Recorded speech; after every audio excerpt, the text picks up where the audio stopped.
আসসালামু আলাইকুম, welcome back to my channel. আশা করছি আপনারা সকলেই ভালো আছেন। আজকে আপনার সাথে শেয়ার করবো একটা ইয়ামি সালাদ, যেটা নাম হচ্ছে রাশিয়ান সালাদ। দেখতে নিশ্চয়ই অনেক লোভনীয় আর ইয়ামি লাগছে, অ্যান্ড আই নো এটা আসলেই অনেক ইয়ামি। এটা এমন এক ধরনের সালাদ যেটাতে কিনা আপনার সবজি আছে, সাথে ফ্রুটসও আছে, আর এতটাই ইয়ামি এটা না খেয়ে আপনারা এটাকে জাজ করতে পারবেন না। আমি আপনাদেরকে অলওয়েজ বলি, পুরো ভিডিওটা আপনারা যদি না টেনে পুরো ভিডিওটা দেখেন, তাহলে আপনারা একেবারেই একদম রেস্টুরেন্টের মতন পারফেক্ট একটা সালাদ রেসিপি পাবেন। তো আমি বলবো আর কথা না বাড়িয়ে আমার উচিত মেন রেসিপিতে চলে যাওয়া। আর সবার আগে বলবো, যারা যারা আমার চ্যানেলটিতে সাবস্ক্রাইব করেনি, so please do subscribe to my channel. আর আজকের রেসিপিটা আপনাদের খুবই ভালো লাগবে, সো আপনারা অবশ্যই পুরো ভিডিওটা দেখবেন। তৈরি করার জন্য আমি একদম একটা পাতিলে গরম পানি করে নিয়েছি, আর আলুকে এরকম কিউব কিউব করে কেটে সিদ্ধ করার জন্য দিয়ে দিয়েছি। আপনারা আলুটাকে একেবারে ভর্তা করে ফেলবেন না, একেবারে 80% সিদ্ধ করতে হবে আলুগুলোকে আমি উঠে ফেলেছি সিদ্ধ করে। এরপর আমি গাজরকে এরকম কিউব কিউব করে কেটেছি।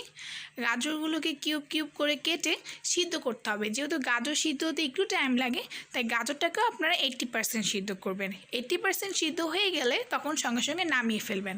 কোনো সবজি একেবারে ভর্তা করা যাবে না। আমি ওই সেম পানিতে আমি কিছু মটরশুঁটি সিদ্ধ করে নিচ্ছি। এখানে আমি প্রায় অল্প পরিমাণে মটরশুঁটি নিয়ে নিয়েছি, আর মটরশুঁটিকে 1-2 মিনিট গরম পানিতে রেখে উঠিয়ে ফেলবেন, তা না হলে মটরশুঁটি কিন্তু ভর্তা হয়ে যেতে পারে। তা আমি 1-2 মিনিট রেখে এটাকে উঠিয়ে ফেলছি। এরপর একটা বলে আমি নিয়ে নিচ্ছি কুচি আর সবুজ আপেল কুচি। আপনারা আপনাদের পরিবার অনুযায়ী ব্যবহার করবেন।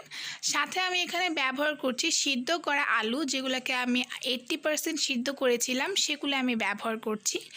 আপনারা আপনাদের মন অনুযায়ী এবং আপনাদের পরিমাণ অনুযায়ী ব্যবহার করবেন, বেশি কম আপনারা নিজেদের ইচ্ছা মতন করে নেবেন। সাথে ব্যবহার করছি মটরশুঁটি কিন্তু দেখতেই পাচ্ছেন একেবারে নরম আর ভর্তা হয়ে যায়নি, সবগুলোকেই অল্প অল্প সিদ্ধ করতে হবে। আর সাথে 80% পরিমাণে যে আমি গাজরটা সিদ্ধ করেছিলাম সেটাও দিয়ে দিচ্ছি। তারপর আমি ব্যবহার করব টমেটো দিয়ে দিচ্ছি। আমি এখানে প্রায় টমেটো হাফ কাপের মতন আছে, হাফ কাপ টমেটো দিয়ে দিচ্ছি। আর সাথে আমি ব্যবহার করছি প্রায় 1 কাপের মতন আনারস। আপনারা আপনাদের ইচ্ছা মতন ফ্রুটস, আপনাদের ইচ্ছা মতন ভেজিটেবল ব্যবহার করতে পারবেন। সাথে দিয়ে দিচ্ছি একেবারে চিকন চিকন করে কাটা বরবটিওকে আমি হালকা সিদ্ধ করে নিয়েছি। এটা আমি এই সালাদে আপনারা যে কোনো ধরনের, সব ধরনের না, যেগুলো আর কি খেতে ভালো লাগে সে টাইপের ব্যবহার করতে পারেন। সাথে ব্যবহার করছি যে শসা খেলে একটু কচকচ করে, সাথে খেতেও ভালো লাগে। এখন এই সবগুলো সবজিকে একবারে ভালো করে মিক্সড করে নিচ্ছি। ভালো করে সবজিগুলো মিক্সড করা হয়ে গেলে, সবগুলো সবজি আর ফ্রুটস মিক্সড করা হয়ে গিয়েছে, এখন আমি এখানে সালাড ড্রেসিংটা তৈরি করব। সালাড ড্রেসিংটা তৈরি করতে জাস্ট অল্প কিছু উপকরণ লাগবে। এখানে আমি নিয়ে নিয়েছি 1 কাপ পরিমাণে ম্যায়োনেজ। আর আগে দিয়ে বলে দিচ্ছি, আমার ম্যায়োনেজটা একটু বেশি লবণযুক্ত, তাই আমি আর এই সালাদে এক্সট্রা কোনো লবণ ব্যবহার করছি না। আর আপনারা মনে রাখবেন, আপনাদের সবজি যদি একটু পরিমাণে বেশি হয় তাহলে নিশ্চয়ই ম্যায়োনেজটাও একটু বেশি লাগবে, কম হলে ম্যায়োনেজটা একটু কম ব্যবহার করবেন। আমার যদি পরবর্তীতে মনে হয় যে ম্যায়োনেজ বেশি দিতে হবে, তাহলে আমি দিব। আর এখানে আমি ব্যবহার করছি হাফ কাপের মতন ডানো ক্রিম। আপনারা যে কোনো সুপার শপে পেয়ে যেতে পারেন, কিংবা যে কোনো বড় মুদি দোকানেও পেয়ে যেতে পারেন ডানো ক্রিম। এই সবগুলোকে ভালো করে মিক্সড করার পর এটা একটু ফোম আকার হয়ে যাবে। আর আমি এখানে এই ডানো ক্রিমটা ইউজ করেছি, আপনারা এটা দেখে নিতে পারেন। এটা একটা স্ক্রিনশট তুলে আপনারা যে কোনো দোকানে গেলেই তারা আপনাকে এই ডানো ক্রিমটা দিয়ে দিবে। এই ডানো ক্রিম আর ম্যায়োনেজটাকে ভালো করে মিক্সড করে নিয়েছি। এখানে আমি দিয়ে দিচ্ছি 1/4 চা চামচ পরিমাণে গোলমরিচের গুঁড়া। আপনারা আপনাদের টেস্ট অনুযায়ী ব্যবহার করতে পারেন। সাথে দিয়ে দিব মধু।